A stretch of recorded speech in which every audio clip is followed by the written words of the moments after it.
Hello students, English Poetry, BA first year, first paper. Okay, today our topic is literary forms, blank verse. Okay, आज का topic क्या है हमारा? Blank verse. Blank verse is an important poetic form of English poetry. It has no rhyming. Each line is known as blank verse. Blank verse is a verse without rhyme. Each of its line is consisted of 5 iambic feet. Okay, it was Surrey who first used blank verse in 16th century. He used it in his translation of Virgil's Aeneid. Okay, blank verse क्या है? एक important poetic form है किसकी? English poetry की. It has no rhyming. देखिए इसमें कोई भी राइमिंग नहीं होती है. और ईच लाइन इज़ नोन, और हर लाइन, प्रत्येक लाइन जानी जाती है किसके नाम से? ब्लैंक वर्स के नाम से. Blank verse is a verse without rhyming. Blank verse क्या है? एक ऐसी वर्स है विदाउट राइमिंग जिसमें कोई भी राइम नहीं होती है. Each of its line is consisted of 5 iambic feet. अच्छा, ईच ऑफ इट्स लाइन, इसकी प्रत्येक जो लाइन होती है इस कंसिस्टेड, वो जुड़ी होती है ऑफ 5 iambic फीट से. ओके, एक होता है iambic पैरामीटर. iambic पैरामीटर क्या होता है? iambic फीट क्या होता है? जिससे हम ये जानते हैं कि पोएट्री को मतलब माप सकते हैं हम. Okay, we can measure the poetry by iambic pentameter. Okay, poetry को हम माप सकते हैं किसके द्वारा? iambic पेंटामीटर के द्वारा. तो ब्लैंक वर्स क्या है? एक इम्पॉर्टेंट पोएटिक फॉर्म है ऑफ इंग्लिश पोएट्री की. It has no rhyming. इसमें कोई भी राइमिंग नहीं होती है. Each line is known as the blank verse, और हर लाइन किसके नाम से जानी जाती है? ब्लैंक वर्स के नाम से जानी जाती है. Blank verse is a verse without rhyme. Blank verse क्या है? एक ऐसी वर्स है ये जिसमें कोई भी राइम नहीं होती है. Each of its line is consisted of 5 iambic feet, और प्रत्येक लाइन जो है कंसिस्टेड जुड़ी होती है 5 iambic फीट से. Okay, it was Surrey. ये सरे था who first use blank verse. देखिए ये इट वॉज सरे, ये सरे था जिसने फर्स्ट यूज, पहली बार ब्लैंक वर्स को यूज़ किया था. कब यूज़ किया था? इन 16th सेंचुरी में. Okay, he used it in his translation. इन्होंने सबसे पहले अपनी ट्रांसलेशन में यूज़ किया था. किसमें? वर्जिल्स में. वर्जिल्स की जो एनीड थी उसमें यूज़ किया था. एग्जाम्पल के लिए थॉमस नॉर्थन है, शेकविल हैं. ठीक है, इनकी कौन सी है? गोरबोडक है जिन्होंने 1562 में, और क्रिस्टोफर मार्लोवे हैं. ठीक है, जिसकी कौन सी है? चम्बरलेन द ग्रेट. इन्होंने इसको पब्लिश किया था 1587 से 88 में. Doctor fosters 1588. मिल्टन की एक पैराडाइज लॉस्ट है. मिल्टन का it's a great epic in English literature. Why? John Milton. Okay, John Milton is a great poet in English literature, and he has published a Paradise Lost. उन्होंने Paradise Lost को publish किया था. And he has written this epic at the age of 44. Milton ने इस paradise Lost को केवल जब वो 44 वर्ष के थे, when he has become blind, जब वो अंधे हो गए थे, तब उन्होंने पैराडाइज लॉस्ट को लिखा था. ओके, और ये ईपिक इतना बड़ा ईपिक है, इतना बड़ा महाकाव्य में, इतना बड़ा महाकाव्य है जो कि ना अभी तक किसी ने पोइट्री में लिखा है, ना ही प्रोज में लिखा है. तो ये Paradise Lost written by John Milton is a great epic in English literature. Okay, तो ये जो पैराडाइज लॉस्ट है वो भी ब्लैंक वर्स में ही लिखा गया है. और ब्लैंक वर्स क्या होती है, जैसे कि आपको अभी बताया है, blank verse is a poetry without rhyme. Blank verse एक ऐसी पोएट्री है विदाउट राइम, जिसमें कोई भी राइम नहीं होती है। ग्रेट पोएट लाइक मार्लोवे, अब कुछ महान कवि भी हैं जैसे मार्लोवे है, William Shakespeare and Milton used it. अच्छा, जैसे ग्रेट पोएट महान कवि हैं मार्लोवी की तरह, विलियम शेक्सपियर की तरह, मिल्टन की तरह, इन सब ने ब्लैंक वर्स को यूज़ किया है। मिल्टन का जो पैराडाइज लॉस्ट है is the greatest poem in blank verse. ये जो मिल्टन की जो पैराडाइज लॉस्ट है ना, ये जो पैराडाइज लॉस्ट है रिटन बाय जॉन मिल्टन, जो कि जॉन मिल्टन ने लिखी है। ओके, ये ग्रेट पोएम है किसमें, ब्लैंक वर्स में। तो वो it is the greatest poem in a blank verse. Okay, और ये जो ब्लैंक वर्स है it has been origin from the French word blanc. Okay, ये ब्लैंस से ली गई है, इससे ही ओरिजिन हुई है, इसकी उत्पत्ति हुई है। और इसका मीनिंग क्या होता है, वाइट मतलब सफ़ेद। Okay, it has been powerful form of English poetry, और ये बहुत ही पावरफुल फॉर्म है इंग्लिश पोएट्री की since Elizabethan age.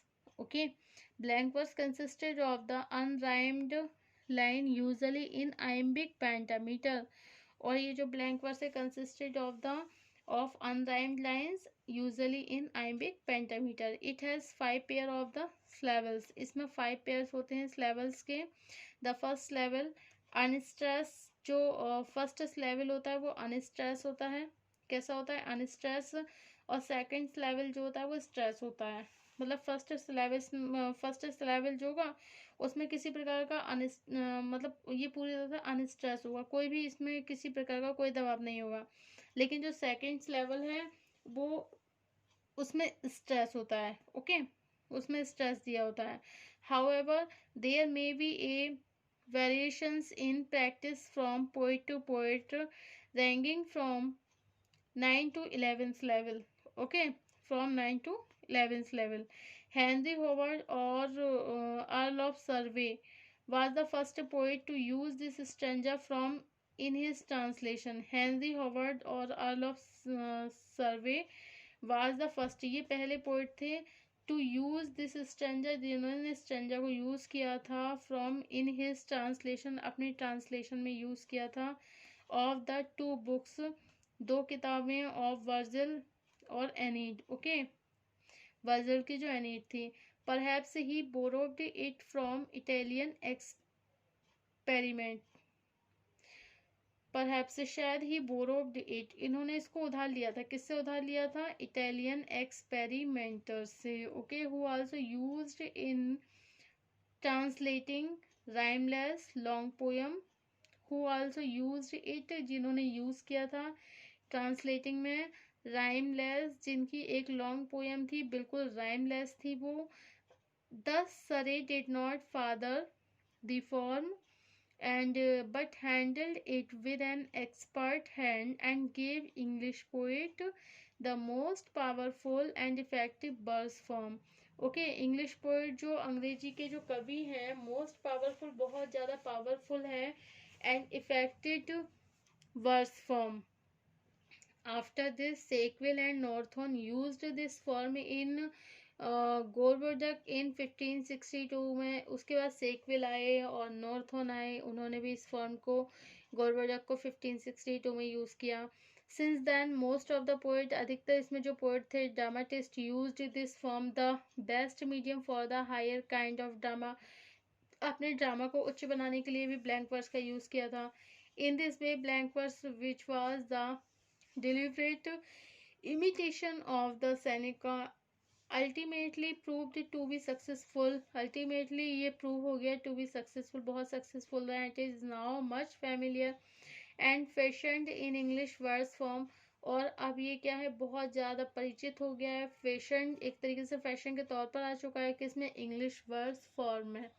Okay, with the coming of the Marlowe it turned out to be mightily lines and receive a new stimulus. Here are some specimens of Marlowe's blank verse from Tamberlane. Okay, जैसे from jagging veins of the rhyming mother's wit and such consist as a clonus keep in pay, and we will lead you stately tent of war where you shall hear the Scotland and Chamberlain, threatening the words with high standing terms and surging kingdoms with the conquering swords। तो ये जो इनकी एक verse है, इसमें देखिए blank verse को इन्होंने यूज़ किया है। ओके। और जो इनकी मोस्ट ब्यूटीफुल लाइन्स है मार्लोवे की, doctor Faustus that had been praised by most of the critics are, was this the phase that launched thousand ship and won the topless towers of Iliums? Okay, and scene one, Apollos is one of the novelist passes in the literature of the world. F.S. Bohr in his Shakespeare, his predecessor says about Marlowe's blank verse. Such a change, the introduction of the blank verse was absolutely essential. Romantic art was to attain a rich and untrammeled development. Its organ of the expression must be stately enough to highest uses. इसके जो organ है of expression अभिव्यक्ति के must be stately enough to, इसके उच्च प्रयोग के लिए काफ़ी हैं, एंड येट सफिशेंटली, पूरी तरह से पर्याप्त हैं, बहुत ज़्यादा सिंपल है, nervous to render, articulate to cry the human heart in the passionate extremes. Okay, तो इस प्रकार ये कह सकते हैं कि ये जो वर्ड ब्लैंक वर्स है has been originated from the French word blank, जिसका मीनिंग क्या है, वाइट है। ओके, ये जो ब्लैंक वर्स है इसकी उत्पत्ति फ्रेंच वर्ड से हुई है, ब्लैंक से, और इसका अर्थ क्या होता है, सफ़ेद, और ये बहुत ज़्यादा शक्तिशाली फॉर्म है इंग्लिश पोएट्री की। Since Elizabethans, blank verse consist of the unrhymed line, इसमें क्या क्या लाइनें जुड़ी हैं जो कि अनराइम्ड हैं, यूजुअली इन आइम्बिक पेंटामीटर में, और इसमें 5 पेयर्स मिलते हैं इस लेवल के। फर्स्ट लेवल में क्या है, अनस्ट्रेस है, और सेकंड लेवल में स्ट्रेस है। Okay, and however there may be variations in practice from poet to poet, ranging from 9 to 11 levels. Okay,